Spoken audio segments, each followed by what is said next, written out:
Ta puška, evo tu, to je bila italijanska puška, Vetterli se kliče.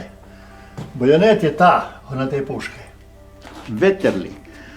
Te puške so bile do 90 leta, ker so naredili potem te tle. 91 so te, vidite, te so ne Italijani. Te so pa prodali Rusom. 1.400.000 teh pušk so prodali Italijani Rusom. Tle je bil en oficir iz Vidma mi pravil, vse bajonete niso kupili Rusi. In so potem rezali, eto tle, so naredili te kratke za šturam, za tovojne, za rditev. So pa še tle, to je mađarski, tudi strašna reč. Bajonete so ko sem tle dobil in puške, niso več rabili v prvi liniji, ampak so straža zad.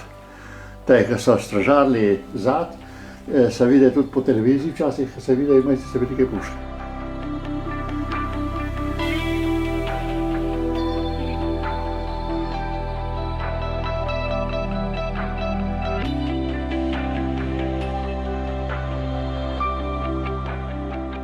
Župnik je imel to škatlo in vsak dan, ko so se dobili, ko je maša po maši, so se dobili z mežnarjem, mežnarjem nekul denarja, nekul tobaka.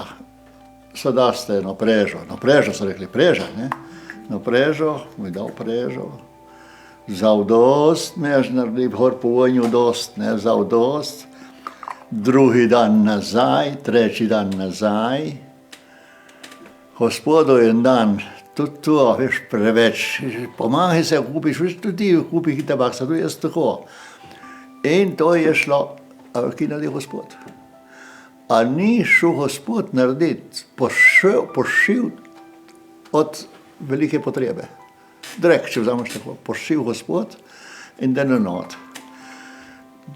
So se dobili, na prežo, prosim, za mežnar po vojnju, za voko not. Dejo, na nedeljo, maša, mežnar zadka ima zadvigan hor to. Hor. Zdaj takrat gospodje nisem imel spodnjih hlač nič, je dvignil hor visoko. To reč, tisto plašč, kaj je bilo, no, tvo.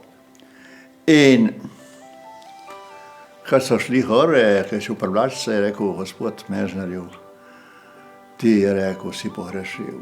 Sem prav slišal zad, si rekel, si dvignil preveč gor. Je rekel, sem pokazal fabriko tabaka.